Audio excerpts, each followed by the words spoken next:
America की धमकी के बीच IRGC का बड़ा बयान सामने आया है। ट्रंप और नेतन्याहू हमारे लोगों के हत्यारे हैं, सही समय आने पर हम बदला लेंगे, ये कहा है IRGC ने। हम दुश्मन की हरकत का मुंह तोड़ जवाब देंगे। एक और बड़ी खबर आपको बता दें, ईरान को लेकर अमेरिकी राष्ट्रपति डोनाल्ड ट्रंप का भी बड़ा बयान सामने आया है। ईरान को लेकर हमारे पास कुछ न्यूज है, ये कहा है डोनाल्ड ट्रंप ने। हमें बताया गया है कि ईरान में हत्याएं रुक गई हैं। बताया गया है कि ईरान ने फांसी देने का प्लान रोक दिया है। हम पता लगाएंगे कि क्या ये सही है। तो डोनाल्ड ट्रंप की तरफ से ये बड़ा बयान फांसी को लेकर, इससे पहले हमने आपको बताया कि ईरान के मंत्री की तरफ से ये स्टेटमेंट दिया गया था कि कोई फांसी प्रदर्शनकारी को नहीं दी जाएगी, क्योंकि अमेरिका की तरफ से लगातार धमकाया जा रहा था कि अगर प्रदर्शनकारियों को फांसी की सजा दी जाती है ईरान की तरफ से तो अंजाम भुगतना होगा। कल इस तरीके की खबरें लगातार सामने आनी थी, लेकिन अब ईरान के मंत्री ने साफ किया है कि प्रदर्शनकारियों को फांसी नहीं दी जाएगी। यही जानकारी डोनाल्ड ट्रंप भी साझा कर रहे हैं। एक और बड़ी खबर आपको बता दें, ईरान के निर्वासित प्रिंस रेजा पहलवी का भी बड़ा बयान है। ईरान में सत्ता बदली तो लेंगे बड़े एक्शन, ईरान का परमाणु सैन्य कार्यक्रम समाप्त होगा, ये कहा है रेजा पहलवी ने। आतंकवादी समूहों को दिए जाने वाला समर्थन भी तत्काल बंद कर दिया जाएगा।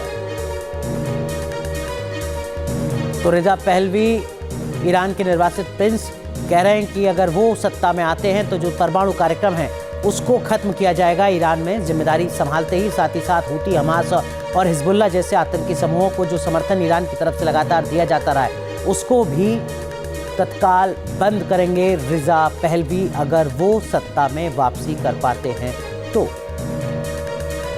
एक और बड़ी खबर आपको बता दें, ग्रीनलैंड में डेनमार्क ने अपने सैनिकों की तैनाती बढ़ा दी है। सैन्य उपकरण लेकर विमान पहुंच रहे हैं। ग्रीनलैंड की राजधानी सैन्य उपकरण लेकर हरकुलिस उतरा है। कांगेर लुसवाक में भी एक हरकुलिस विमान उतरा है। तो डेनमार्क की तरफ से अब जो तनातनी की स्थिति है अमेरिका के सामने, वो अब नजर आ रही है, जब डेनमार्क की जो सैन्य तेजी है वो यहाँ दिख रही है। सैन्य उपकरण लेकर विमान अब पहुंचने शुरू हो चुके हैं।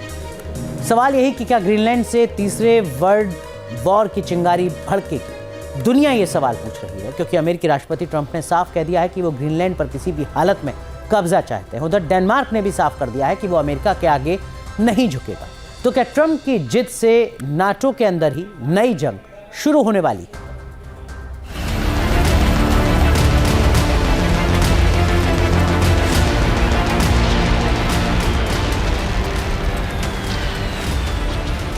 क्या दुनिया में जंग का एक नया मोर्चा खुलने वाला है?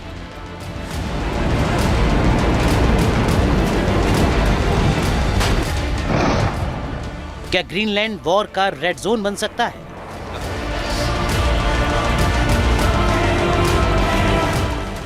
क्या ट्रंप ग्रीनलैंड को अमेरिका का 51वां राज्य बनाकर रहेंगे? क्या वेनेजुएला के बाद ग्रीनलैंड पर अमेरिका करेगा कब्जा? अमेरिकी सेना तैयार, ट्रंप के ऑर्डर का इंतजार। ग्रीनलैंड की धरती एक ऐसी जंग का अखाड़ा बन सकती है जिसे दुनिया ने कभी न देखा होगा, न सुना होगा। अगर ये लड़ाई होती है तो एक दूसरे से टकराने वाले दोनों पक्ष नाटो के ही सदस्य होंगे। एक तरफ अमेरिका होगा और दूसरी तरफ डेनमार्क, और ऐसे में महाविनाश की वो चिंगारी भड़केगी जो दुनिया को जला सकती है। सुपर पावर अमेरिका से मुकाबले के लिए डेनमार्क ने कमर कस ली है। अगर अमेरिका हमला करता है तो उसका मुकाबला सिर्फ डेनमार्क की सेना से नहीं, बल्कि वहां की बेजुबान आर्मी से भी होगा। इस रिपोर्ट में हम आपको सिलसिलेवार तरीके से बताएंगे कि अमेरिका और डेनमार्क के बीच अगर जंग होती है तो कैसे वर्ल्ड ऑर्डर बदल सकता है और नाटो के टुकड़े हो सकते हैं। ग्रीनलैंड को लेकर अमेरिका के तेवर सख्त हैं, तो उधर डेनमार्क भी झुकने को तैयार नहीं है। दोनों तरफ से सैन्य तैयारियां चल रही हैं, युद्ध के बादल मंडरा रहे हैं। अमेरिकी राष्ट्रपति ट्रंप ने दो टूक शब्दों में कह दिया है कि उन्हें ग्रीनलैंड पर नियंत्रण से कम कुछ भी मंजूर नहीं। Well, we're going to see what happens with Greenland. We need Greenland for national security, so we're going to see what happens. They're going to brief me on the meeting right after this conference. In fact, the sooner I get you out, the faster I'm going to know exactly what happened. But we have a very good relationship with Denmark, as you know. We'll see. But, we're doing the Golden Dome. We're doing a lot of things, and we really need it. If we don't go in, Russia's going to go in, and China's going to go in. And there's not a thing that Denmark can do about it, but we can do everything about it. Greenland को लेकर Trump की दलील है कि अगर America ने उस पर कब्जा नहीं किया तो फिर रूस और चीन वहां अपना जाल फैला लेंगे और ये उन्हें कतई मंजूर नहीं। दिलचस्प है कि ट्रंप चाहते हैं कि नाटो ग्रीनलैंड पर नियंत्रण में उनकी मदद करे। But we need that because if you take a look outside of Greenland right now, we're not going to have Russia or China occupy Greenland, and that's what they're going to do if we don't. So we're going to be doing something with Greenland either the nice way or... लेकिन Denmark को ना तो Trump की दलील मंजूर है और ना ही उनका प्रेशर। अमेरिका के हवाई हमले के खतरे को देखते हुए ग्रीनलैंड में डेनमार्क ने अपनी वायु सेना उतार दी है। डेनमार्क की रॉयल एयरफोर्स के फाइटर जेट में सवार सैनिक ग्रीनलैंड पहुंचे। उन्हें नुक एयरपोर्ट पर देखा गया। डेनमार्क की वायुसेना को स्टैंड बाय मोड में रखा गया है, यानी अगर अमेरिका ने ग्रीनलैंड में सैन्य हस्तक्षेप किया तो डेनमार्क की तरफ से जवाब देने में देर नहीं की जाएगी। ग्रीनलैंड में अमेरिका से मुकाबले के लिए किस कदर तैयारी चल रही है उसका सबूत ये वीडियो है, जिसके जरिए अमेरिका को संदेश दिया गया है कि वो ग्रीनलैंड पर हाथ डालने की गलती ना करे। अमेरिका अगर ग्रीनलैंड में फौजी कार्रवाई करता है तो उसका मुकाबला उन सैन्य दलों से हो सकता है जिसमें बर्फीले क्षेत्रों के गश्त करने वाले प्रशिक्षित डॉग्स भी शामिल हैं। ये इतने ताकतवर डॉग्स हैं जो ध्रुवीय भालुओं को भी पछाड़ देते हैं। इस दस्ते को सीरियस डॉग स्लेट पेट्रोल के नाम से जाना जाता है। Serious dog slate petrol team Denmark की नौसेना का खास हिस्सा है जो ग्रीनलैंड के आर्कटिक क्षेत्र की सुरक्षा के लिए तैनात की गई है। इस बटालियन की खासियत यह है कि ये बर्फीले इलाकों में स्लेज के सहारे ऑपरेशन करती है, जिसमें करीब 12 ट्रेन डॉग शामिल होते हैं। इस टीम के बारे में कहा जाता है कि ये बिना किसी बाहरी मदद के महीनों तक अत्यंत ठंडे इलाकों में गश्त करती रहती है। उत्तरी और पूर्वी ग्रीनलैंड के दुर्गम इलाकों की निगरानी में इसे महारत हासिल है। शून्य से काफी कम तापमान में इंसान और बेजुबान एक साथ अपनी सरहदों की निगरानी करते हैं। इस बीच टकराव को टालने के लिए कूटनीतिक कोशिशें भी जारी हैं। वाशिंगटन में डेनमार्क और ग्रीनलैंड के विदेश मंत्री लॉर्ड्स लोके रासमुसेन और विवियन मोड्सफेल्ड से इस मुद्दे पर अमेरिकी उपराष्ट्रपति जेडी वेंस ने मुलाकात की। इसके बाद डेनमार्क के विदेश मंत्री लार्स लोके ने कहा, अमेरिकी राष्ट्रपति ट्रंप ग्रीनलैंड पर कब्जा करना चाहते हैं। ग्रीनलैंड पर अमेरिका की स्थिति में कोई बदलाव नहीं आया है। हम कुछ हद तक ट्रंप की चिंताओं से सहमत हैं। अमेरिका के साथ हमारी बातचीत जारी रहेगी। ग्रीनलैंड में पहले से ही अमेरिकी बेस है, लेकिन अब ट्रंप चाहते हैं कि वो वहां के मालिक बन जाएं। वो कहते रहे हैं कि वो ग्रीनलैंड को खरीदना चाहते हैं, लेकिन क्या ये मुमकिन है? अमेरिका और डेनमार्क दोनों नाटो सैन्य गठबंधन के सदस्य हैं। अगर ट्रंप ग्रीनलैंड पर कब्जा करते हैं तो इसका मतलब होगा कि अमेरिका नाटो के ही सदस्य देशों के खिलाफ खड़ा हो जाएगा। ऐसे में नाटो के अंदर फूट पड़ने की आशंका से इनकार नहीं किया जा सकता। इसका संकेत भी मिलने लगा है। नाटो के अहम और ताकतवर सदस्य जर्मनी ने ग्रीनलैंड में गैर नाटो सेना भेजने का ऐलान किया है। यानी ग्रीनलैंड पर ट्रंप की जिद से एक ऐसी जंग भड़क सकती है जिसमें दोस्ती और दुश्मनी की लकीरें मिट जाएंगी। Team news nation. इस वक्त की एक बड़ी खबर आपको बता दें, ग्रीनलैंड में लगातार सैन्य बल पहुंच रहे हैं। टेंशन के बीच ग्रीनलैंड में भारी सुरक्षा बल की तैनाती नजर आ रही है। शैलेंद्र सर, ये भी लोगों के जहन में सवाल था। कुछ लोग कह रहे थे कि हो सकता है कि ट्रंप बात ईरान की करें लेकिन कब्जा ग्रीनलैंड पर कर लें।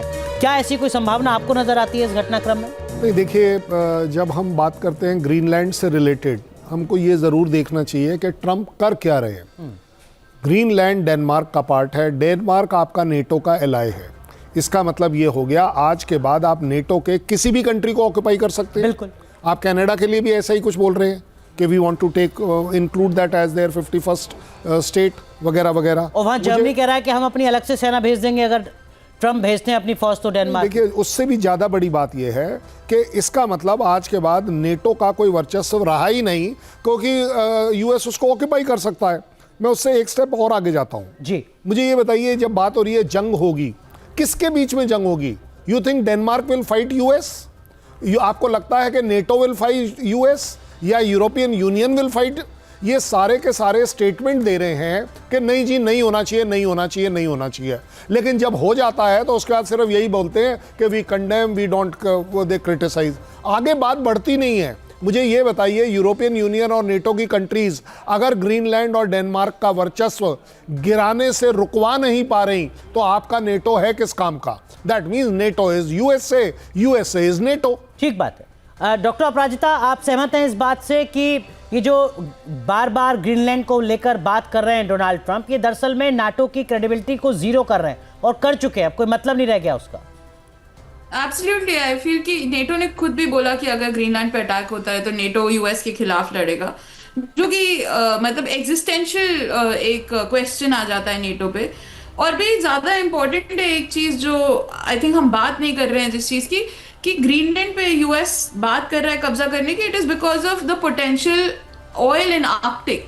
और उसके लिए यूएस को ग्रीनलैंड की जरूरत नहीं है, क्योंकि किसी भी समुंदर में जाके वहां के किसी भी रिसोर्स को लेने के लिए आपको एक एक्सक्लूसिव इकोनॉमिक जोन की जरूरत होती है, जो कि अलास्का से यूएस के पास है। और जब यूएस ये कहता है कि वहां पे चाइना और रशिया की शिप्स आ जाएंगे, रशिया को भी ऐसी कोई जरूरत नहीं है, पूरा रशियन कोस्टलाइन आर्कटिक से ही मिलता है। ग्रीनलैंड में रेयर अर्थ मेटल्स की फिजिबिलिटी मानी गई है, वो भी अभी पता नहीं है एग्जैक्टली कितना हार्वेस्टेबल है।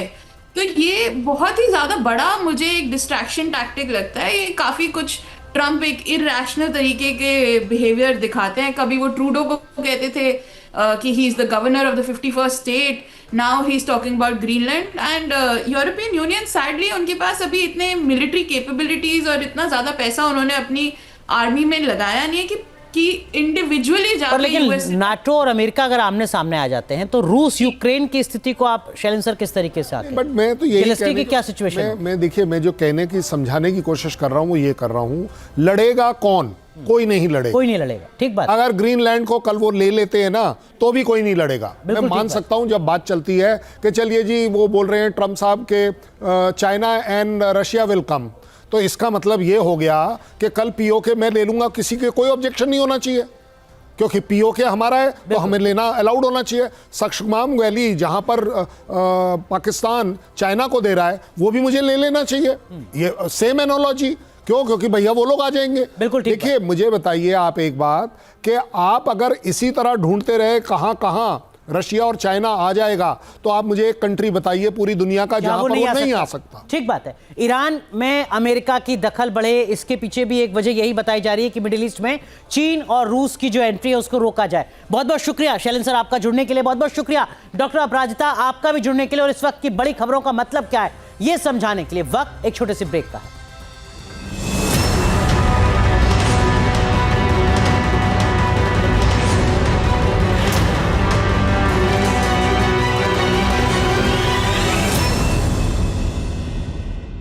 आपके मोबाइल पर तुरंत आएगी ब्रेकिंग न्यूज। स्क्रीन पर सबसे पहले दिखेगी बड़ी खबर, देश दुनिया की हर खबर एक जगह। अब आपके मोबाइल पर तुरंत फटाफट इंस्टॉल कीजिए न्यूज नेशन ऐप और रखिए खुद को अपडेट।